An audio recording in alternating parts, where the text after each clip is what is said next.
আজ আমি দেখাবো ইলিশ মাছ দিয়ে কলা দিয়ে মজার একটি রেসিপি। প্রথমে কড়াইতে একটু তেল দিয়ে নিব, তারপরে পেঁয়াজ কুচি রসুন কুচি দিয়ে নিব, তারপরে স্বাদ মতো মরিচের গুঁড়া দিব, তারপরে হলুদের গুঁড়া, লবণ, তারপর দিয়ে নিব ধনে গুঁড়ি, তারপর একটু নাড়াচাড়া করে নিব। ভালোভাবে নাড়াচাড়া করে তারপর কিছুক্ষণের জন্য রেখে দেব, যাতে মশলাগুলো ভালোভাবে কষানো হয়ে যায়।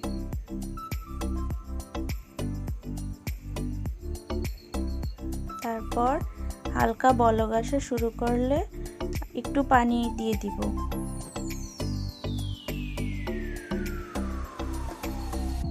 পানিতে হালকা বলক আসলে মাছগুলো দিয়ে দিব।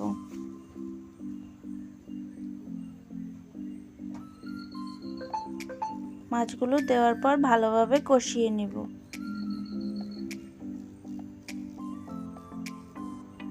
ভালোভাবে যখন কষানো হয়ে যাবে তখন আমি মাছগুলো আলাদাভাবে একটু উঠিয়ে নিব। যদি উঠিয়ে না রাখি তাহলে মাছগুলো ভেঙে যাবে কলা দেওয়ার পরে।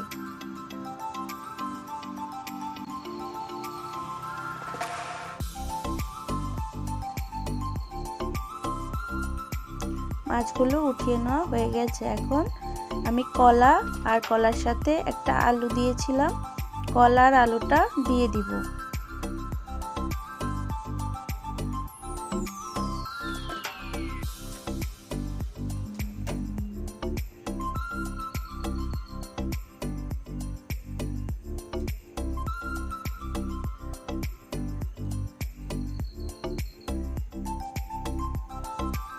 কলার আলুটা যখন একটু সেদ্ধ হয়ে যাবে তখন মাছগুলো দিয়ে দিব।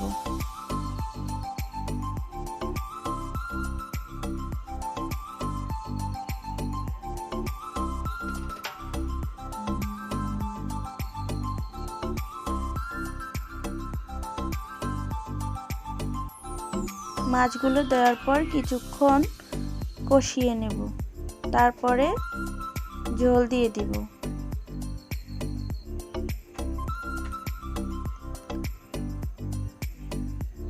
ঝোল দেওয়া হয়ে গেলে আমি ঝোলটা একটু কমিয়ে নিয়ে, ঝোলটা একটু কমে গেলেই আমার মাছ রান্না